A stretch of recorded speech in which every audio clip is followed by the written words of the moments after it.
Hello student. इस video में हम पढ़ने जा रहे हैं क्लास 10th सिविक्स का chapter number 2 federalism. Okay, federalism होता क्या है आखिरकार? Federalism, what is federalism? Federalism a system of government in which the power is divided between a central authority and various continuous unit of the country. इसका मतलब है federalism वो system है जहाँ पे गवर्नमेंट की जो पावर होती है वो डिवाइड होती है सेंट्रल लेवल पर और डिफरेंट कॉन्स्टिट्यूशंस के यूनिट्स पे, जैसे central level, state level government और लोकल लेवल गवर्नमेंट।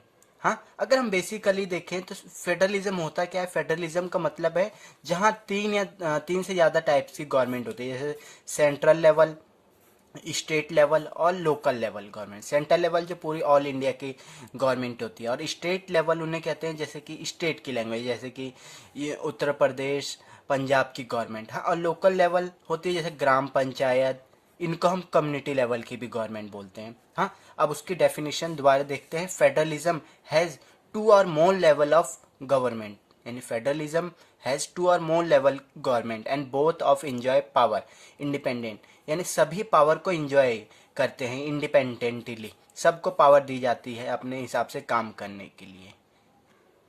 अब हम पढ़ते हैं की फीचर ऑफ फेडरलिज्म, यानी फेडरलिज्म के की फीचर्स, महत्वपूर्ण फीचर्स।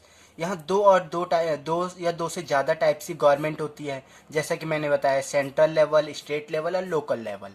हाँ, यहाँ पे जितनी भी टीयर्स होती हैं उनके अपने ज्यूरिडिक्शंस होते हैं। ज्यूरिडिक्शंस का मतलब क्या होता है कि उनकी अपनी सीमाएं होती है, अपने दायरे होते हैं। जैसे सेंट्रल लेवल के अपने अलग काम होंगे, स्टेट लेवल के अपने अलग काम होंगे, लोकल लेवल के अपने अलग काम होंगे। ये नहीं कि लोकल लेवल की जो गवर्नमेंट है वो अपने सेंट्रल लेवल का काम कर रहे हैं, नहीं, सबकी अपनी सीमाएं या दायरा होगा। ओके, अब टीयर्स का मतलब क्या है? यानी सेंट्रल लेवल एक टीयर है, स्टेट लेवल टीयर है और लोकल लेवल टीयर, यानी 3 लेवल, ऐसे 3 टीयर कह सकते हो।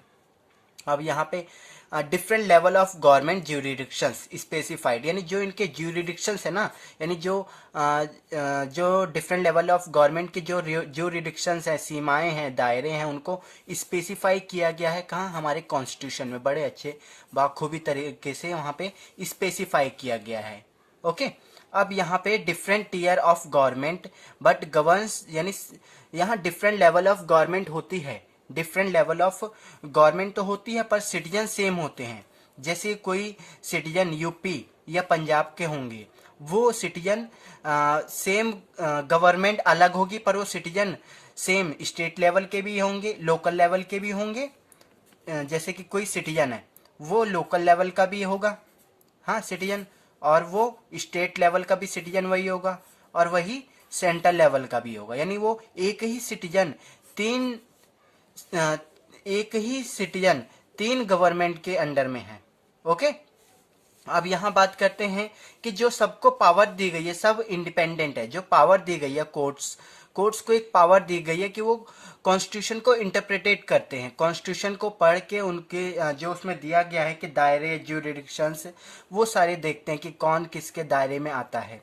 हाँ, जैसे courts have power to interpret the constitution and power of different level of government, यानी वो कोर्ट जो होती है वो पावर को इंटरप्रिटेट करती है, कॉन्स्टिट्यूशन को इंटरप्रिटेट करती हैं और पावर को डिफ्रेंशिएट करती है, कौन सी पावर किस लेवल की गवर्नमेंट की है।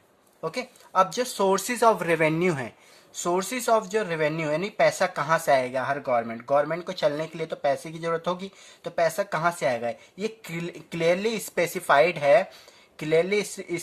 यानी बड़े बाखूबी तरीके से हमारे कॉन्स्टिट्यूशन में दिया हुआ है कि ये पैसे कहाँ से आएंगे। हाँ, किसी भी लेवल ऑफ गवर्नमेंट के पास, चाहे वो स्टेट लेवल की हो, चाहे सेंट्रल लेवल की हो, चाहे लोकल लेवल की। अब नेक्स्ट पॉइंट देखते हैं नेक्स्ट पेज पे।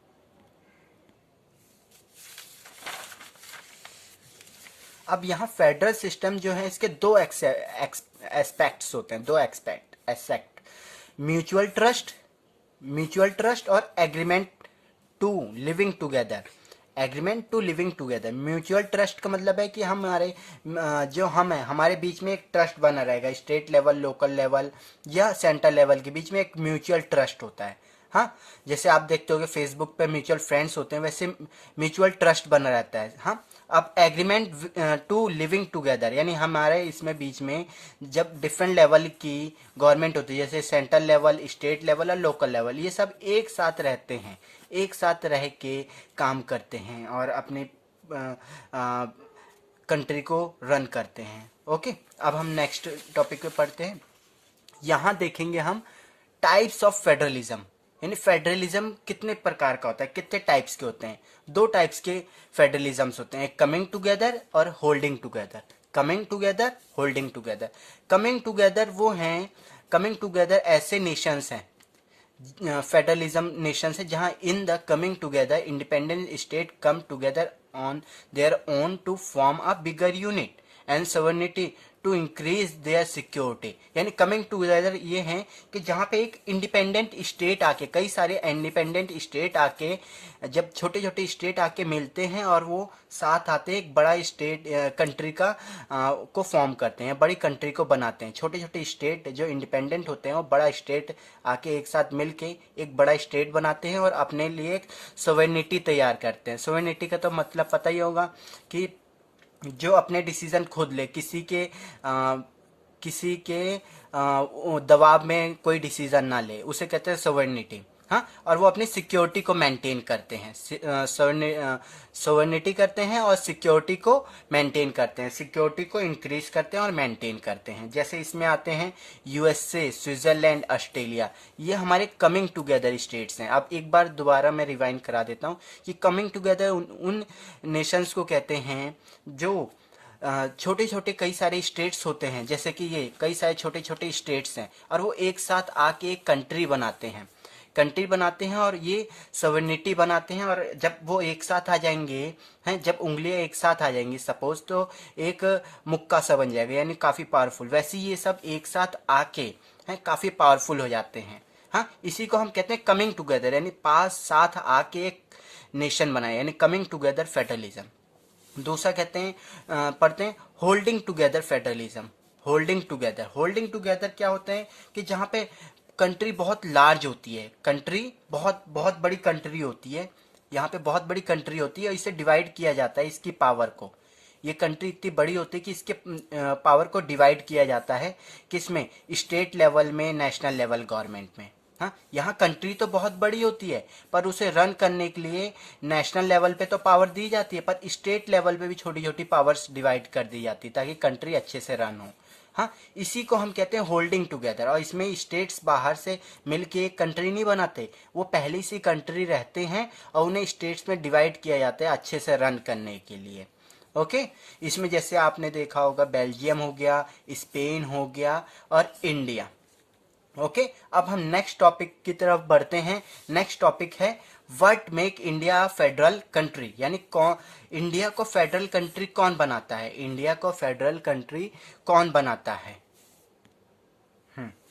अब पढ़ते हैं the constitution declare India as a union of state, यानी जो कॉन्स्टिट्यूशन है हमारा, ये जो कॉन्स्टिट्यूशन है हमारा, संविधान है, उन्होंने ही डिक्लेयर किया है कि इंडिया एक यूनियन ऑफ स्टेट है। India has a union of state, यानी कई सारे स्टेटों का एक यूनियन है इंडिया, कई सारे स्टेटों का यूनियन है India. India 3 level of government, India में 3 टाइप्स की गवर्नमेंट है। एक मिनट, इंडिया में 3 लेवल की गवर्नमेंट है, यूनियन गवर्नमेंट, स्टेट गवर्नमेंट और local government. Union government, state government and local government. Okay,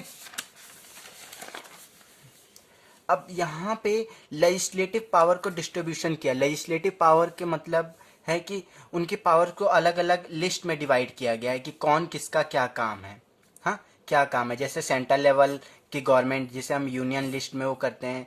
हाँ, स्टेट लेवल की गवर्नमेंट को क्या काम है, हम उसे स्टेट लेवल में, स्टेट लिस्ट में वो करते हैं। कॉन्करेंट यानी जो दोनों मिल के जो काम करें या दोनों के पावर जो है उसे कॉन्करेंट लिस्ट कहते हैं। अब एक बार देख लेते हैं कि पावर की काम क्या क्या कर सकते हैं कौन से यूनियन लिस्ट।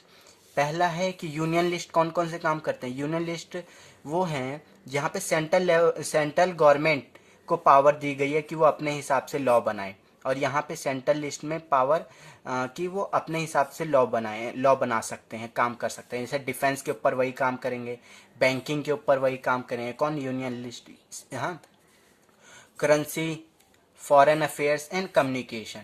ओके, ये सब यूनियन लिस्ट में आते हैं। हाँ, ये सारे काम हैं, ये जो सारे काम हैं यही काम कर सकते हैं, और ना कॉन्करेंट लिस्ट यानी स्टेट गवर्नमेंट कर सकते हैं, ना यानी कॉन्करेंट लिस्ट में स्टेट लेवल नहीं कर सकते, ना लोकल लेवल। कॉन्करेंट उन्हें कहते हैं जो दोनों काम कर सकते हैं, सेंट्रल भी और स्टेट भी। बैंकिंग, डिफेंस, बैंकिंग, अब पता लगा कि जो हमारे बैंक है, हर स्टेट को अपनी अथॉरिटी मिल जाए कि बैंकिंग या करेंसी जारी करने के लिए।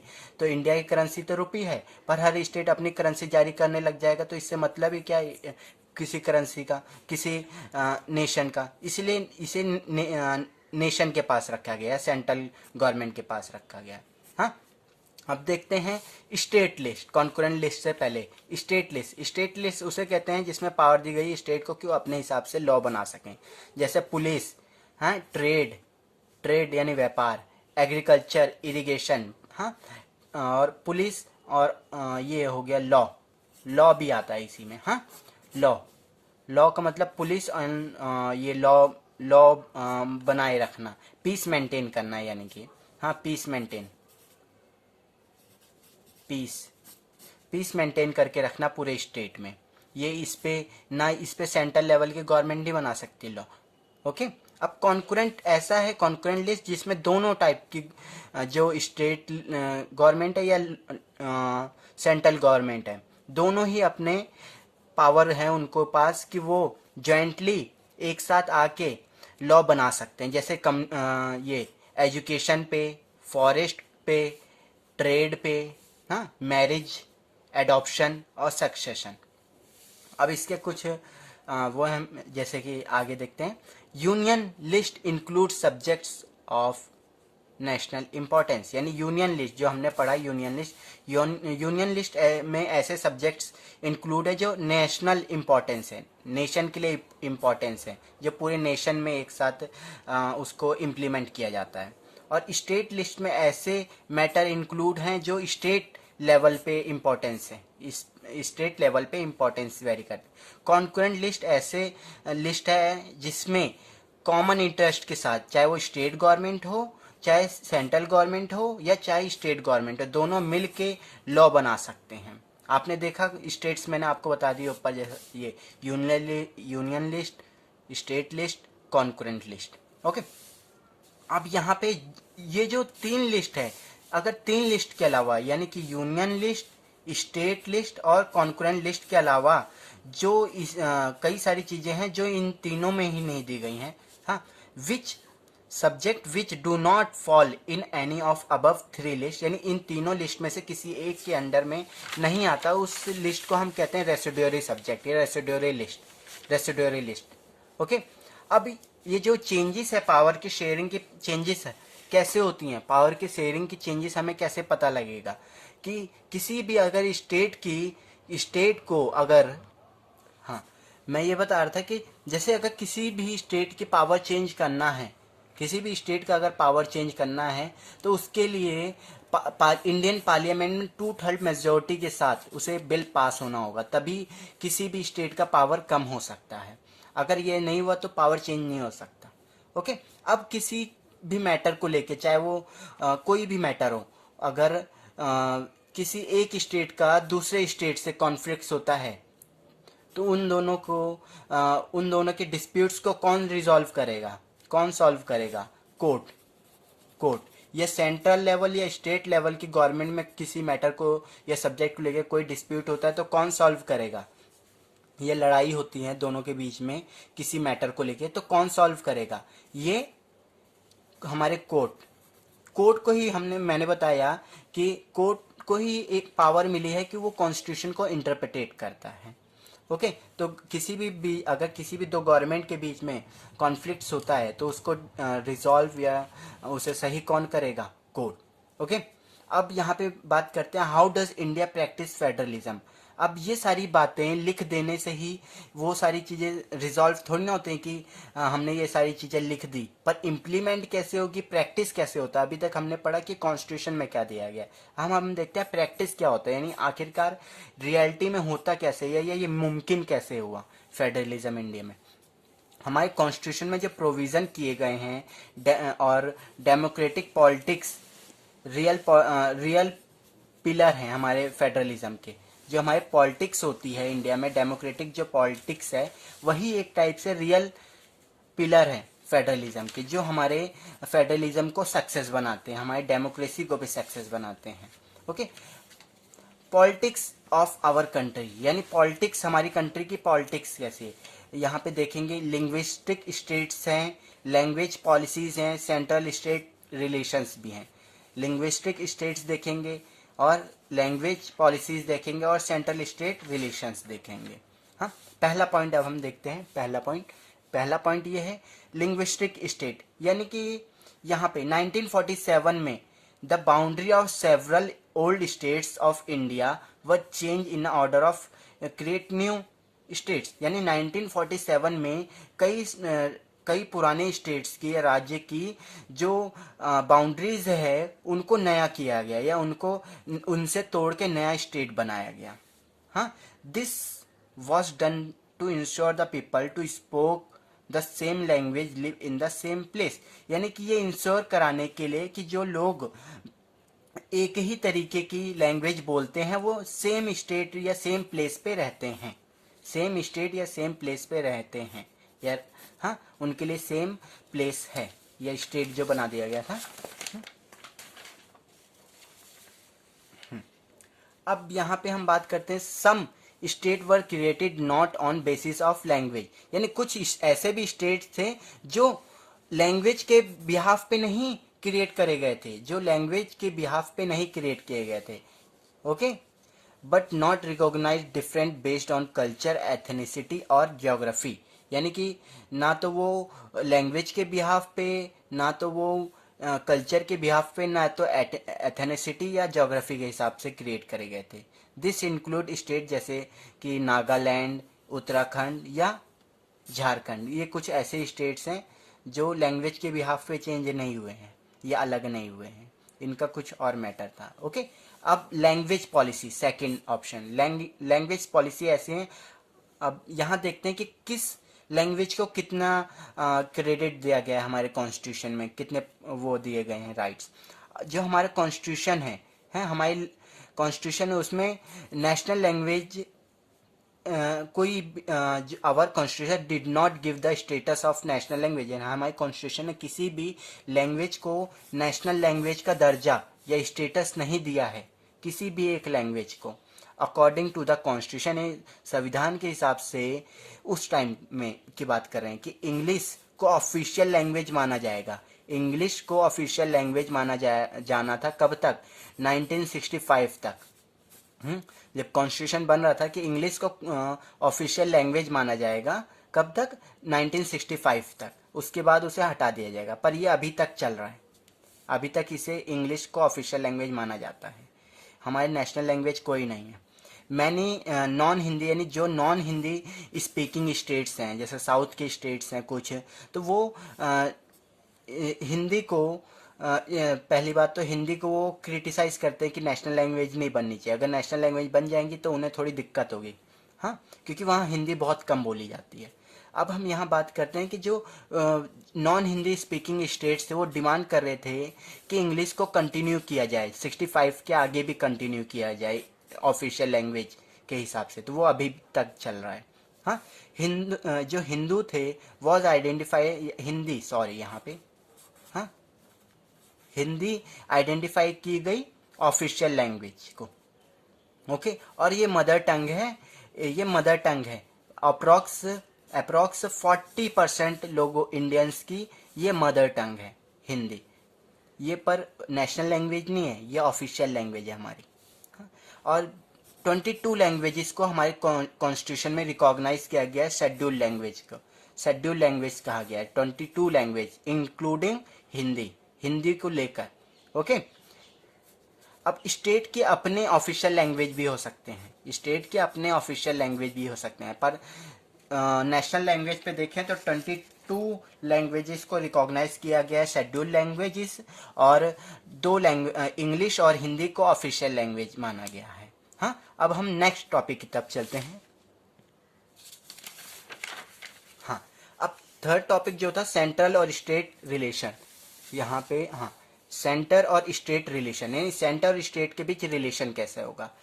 Earlier in India for a long time some party rule both central and state, यानी अगर हम देखें इंडिया में पुराने टाइम में जब इंडिया इंडिपेंडेंट हुआ था तो यहाँ पे काफ़ी टाइम तक उस सेम पार्टी रूल था, यानी सेंट्रल में भी और स्टेट में भी सेम पार्टी रूल करती थी। हाँ, कौन सी पार्टी, जैसे कांग्रेस पार्टी सेंट्रल में भी और स्टेट में भी। हाँ, तो इससे हमें पता नहीं लगता कि वहाँ फेडरल यूनिट्स अच्छे से कर रहे हैं, हाँ अच्छे से काम हो रहा है या नहीं हो रहा। पर आगे आगे धीरे धीरे चेंजेस हुए कैसे कि ऑल द चेंजेस सिग्निफिकेंटली, यानी जब कई सारी पार्टियां बनी इंडिया में।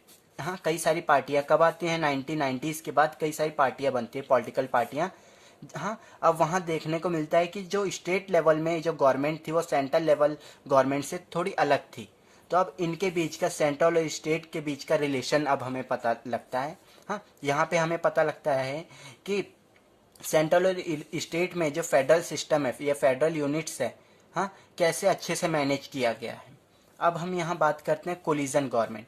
कोलिजन गवर्नमेंट का मतलब है जब किसी भी पार्टी को मेजोरिटी नहीं मिलती, किसी भी पार्टी को मेजोरिटी नहीं मिलती तो वो कई सारी पार्टियों के साथ, एक पार्टी दो पार्टी यानी कई सारी पार्टियों के साथ मिलके मेजोरिटी हासिल करते हैं या प्राप्त करते हैं और अपनी गवर्नमेंट बनाते हैं। हाँ, इसी को हम कोलिजन गवर्नमेंट या गठबंधन की सरकार भी कहते हैं। ओके, ये एक टाइप का नया कल्चर था पावर शेयरिंग का, ये नया कल्चर था पावर शेयरिंग का, respect for autonomy of the state government. और इससे क्या हुआ कि रेस्पेक्ट मिली, ऑटोनॉमी मिली स्टेट गवर्नमेंट को भी ऑटोनॉमी मिली। अब this trend was supported by a major जज at the Supreme Court it made a difference for the central government to dismiss state government in a arbitrary manner। हाँ, ये जो trend था support किया था किसने, मेजर बड़े जज सुप्रीम कोर्ट ने, कि यहाँ पे जो सेंट्रल गवर्नमेंट है वो स्टेट गवर्नमेंट के कोई भी लॉज को या कोई भी चीज़ को ऐसी डिसमिस नहीं कर सकती या स्टेट गवर्नमेंट को ऐसे ही डिसमिस नहीं कर सकती, उसके लिए भी लीगली चीज़ें चाहिए। हाँ, कुछ भी ऐसे नहीं कि उन्हें कुछ भी वो हुआ और वो ऐसे डिसमिस कर दे, उसके लिए लीगल प्रोविजंस चाहिए। ओके, अब कुछ प्रोविजंस करे गए हैं, जैसे देखते हैं सभी जो वन थर्ड जो सीट्स होंगी उसमें से वन थर्ड सीट वुमेन्स के लिए रिजर्व होंगी। हाँ, वुमेन्स के लिए रिजर्व होंगी। अब जो एक इंडिपेंडेंट इंस्टीट्यूशंस बनाए जाएंगे, हर स्टेट में एक इंडिपेंडेंट इंस्टीट्यूशन बनाया जाएगा, एक इलेक्शन कमीशन जो इंडिपेंडेंट इंस्टीट्यूशन होगा, जो क्या कंडक्ट कराएगा, म्युनिसिपल लेवल और पंचायत लेवल के इलेक्शन। हाँ, म्युनिसिपल लेवल और पंचायत लेवल के इलेक्शन। तीसरा, state government are required to share some power and revenue with local government, यानी स्टेट गवर्नमेंट को रिक्वायर्ड शेयर करना पड़ेगा अपना कुछ पावर और रेवेन्यू, किसके साथ, लोकल गवर्नमेंट के साथ। पावर और शक्ति और रेवेन्यू यानी पैसे से रिलेटेड कि पैसा कहाँ से आएगा, ये किससे शेयर करना पड़ेगा, लोकल गवर्नमेंट को। हाँ, अब हम नेक्स्ट टॉपिक पे पढ़ते हैं, ये रहा नेक्स्ट टॉपिक।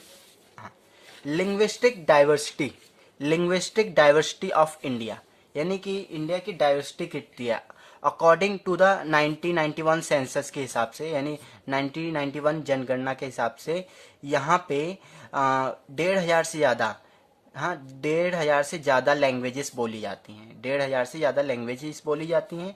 22 तो आपको पता ही है कि शेड्यूल लैंग्वेजेस, हाँ 22 लैंग्वेजेस इन 8 शेड्यूल। अगर क्वेश्चन है कि कौन से शेड्यूल में दिया गया है, 8 शेड्यूल में दिया गया है इंडियन कॉन्स्टिट्यूशन में कि 22 लैंग्वेजेस इंडियन शेड्यूल में दिए गए हैं कॉन्स्टिट्यूशन में। उसमें है, अब 22 लैंग्वेज देखें तो आसामी, बांग्ला, बोडो, डोगरी, गुजराती, हिंदी, कन्नड़, कश्मीरी, कोंकणी, मैथिली, मलयालम, मणिपुरी, मराठी, नेपाली, ओरिया, पंजाबी, संस्कृत, सिंधी, सौथली, तमिल, तेलुगु एंड उर्दू। हाँ, व्हाट इज डिसेंट्रलाइजेशन? डिसेंट्रलाइजेशन का मतलब क्या होता है, जब पावर सिर्फ और सिर्फ सेंटर के पास रहे या किसी एक इंस्टीट्यूशंस के पास रहे तो उसे हम कहते हैं सेंट्रलाइजेशन। पर जब पावर का डिस्ट्रीब्यूशन किस में हो जाए, सेंट्रल में, स्टेट में और लोकल में, तो उसे हम कहते हैं डिसेंट्रलाइजेशन।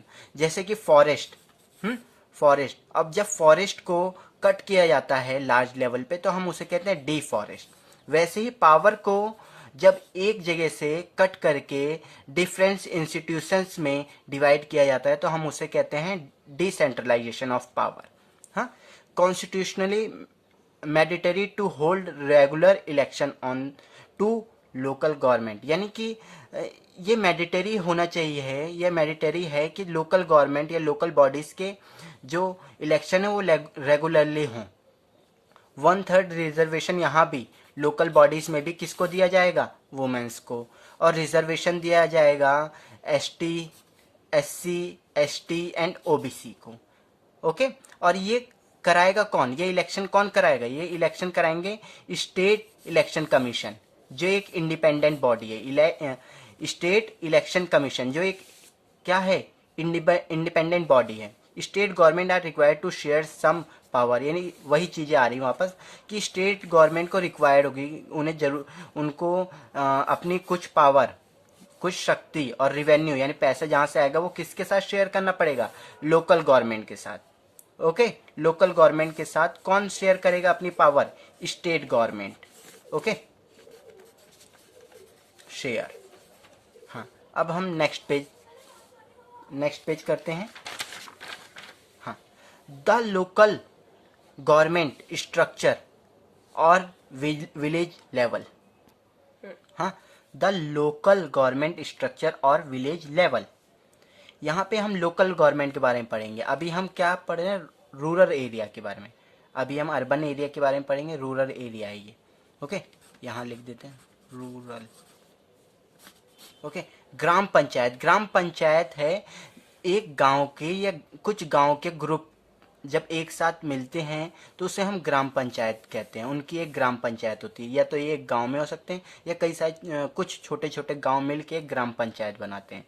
और यहाँ पे this is a council constituting a several member of office called panch, यानी यहाँ पे जो ग्राम पंचायत का जो हेड होते हैं उन्हें हम पंच कहते हैं, या सरपंच कह सकते हैं, या प्रेसिडेंट कह सकते हैं, या प्रधान भी कह सकते हैं, प्रधान जी। ओके, प्रधान भी कह सकते हैं। ओके, और इन्हें इलेक्ट कौन करता है, उसी गांव के लोग डायरेक्ट ही इलेक्ट करते हैं। एडल्ट पॉपुलेशन जो होती है उनकी 18+, वो उन्हें इलेक्ट करते हैं, उसी गांव के लोग। ओके, अब यहाँ बात करते हैं पंचायत समिति या ब्लॉक समिति। पंचायत समिति या ब्लॉक समिति भी कहते हैं। हाँ, अब यहाँ देखते हैं पंचायत समिति या ब्लॉक समिति होती क्या है। जो हमने ग्राम पंचायत बनाई थी, कई सारी ग्राम पंचायत मिलके एक ब्लॉक समिति बनाते हैं। हाँ, a few gram panchayat are group together to form what is usually called panchayat कहते हैं या पंचायत समिति कह सकते हैं। हाँ, और इसे ब्लॉक भी कहते हैं या मंडल समिति भी कह सकते हैं। इसके जो मेंबर होते हैं वो कहाँ से इलेक्ट होते हैं, जो हमने ग्राम पंचायत में मेंबर को इलेक्ट किया था ना, पंच को या सरपंच या प्रधान को जो इलेक्ट किया था, वही इसमें कई सारे ग्राम पंचायत इसमें ग्राम जो सरपंच या प्रेसिडेंट या प्रधान जो होते हैं वो यहाँ पे इलेक्शन में वोट डालते हैं और ब्लॉक समिति के हेड को चुनते हैं अपने एरिया में। हाँ, ब्लॉक समिति के हेड को या रिप्रेजेंटेटिव को चुनते हैं अपने एरिया में या इलेक्ट करते हैं। यहाँ आम लोग वोट नहीं डालते। अब यहाँ पढ़ते हैं जिला परिषद क्या होता है। जिला परिषद ऑल द पंचायत समिति, यानी जो पंचायत समिति थी, सभी पंचायत समिति मिल के, हाँ, या मंडल मिल के जो डिस्ट्रिक्ट में यहाँ पे क्या जिला परिषद बनाते हैं। ओके, सभी पंचायत समिति या मंडल्स मिल के एक साथ आके एक जिला परिषद बनाते हैं। ओके, ये और यही सभी जिला परिषद के मेंबर्स भी होते हैं। ये सब जिला परिषद के मेंबर्स भी होते हैं। जिला परिषद मेंबर ऑफ लोकसभा। इसके मेंबर्स कौन कौन होते हैं। जिला परिषद के मेंबर होते हैं लोकसभा, और लोकसभा के जो एमपी होते हैं मेंबर ऑफ लोकसभा यानी एमपी, और एमएलए जो होते हैं एमएलए वो डिस्ट्रिक्ट और सम अदर ऑफिशियल्स इसके मेंबर्स होते हैं। नहीं समझे अभी? जिला परिषद के मेंबर कौन कौन से होते हैं? एक तो एमपी होते हैं और जो एमएलए होते हैं वो इसके मेंबर होते हैं, और ऑफिशियल्स, कई सारे ऑफिशियल्स होते हैं वो इसके मेंबर्स होते हैं ऑटोमेटिकली। ओके, इसके चेयरपर्सन जो होते हैं, chairperson is the political head of जिला परिषद। जो चेयरपर्सन होते हैं वही पॉलिटिकल हेड होते हैं जिला परिषद के। चेयरपर्सन कौन होते हैं? जिला परिषद के हेड होते हैं। ओके, अब नेक्स्ट हम पढ़ते हैं अर्बन एरिया के बारे में। अर्बन एरिया के लोकल गवर्नमेंट। अर्बन एरिया की लोकल गवर्नमेंट दो टाइप की होती है। एक म्यूनसिपालिटीज होती है, और एक म्यूनसिपल कॉरपोरेशन होती है। अगर हम अर्बन एरिया की बात करें तो यहाँ पे लोकल जो टाउन होते हैं, जो छोटे टाउन्स होते हैं जो छोटे टाउन होते हैं वहाँ पे म्यूनसिपालिटीज चलती है।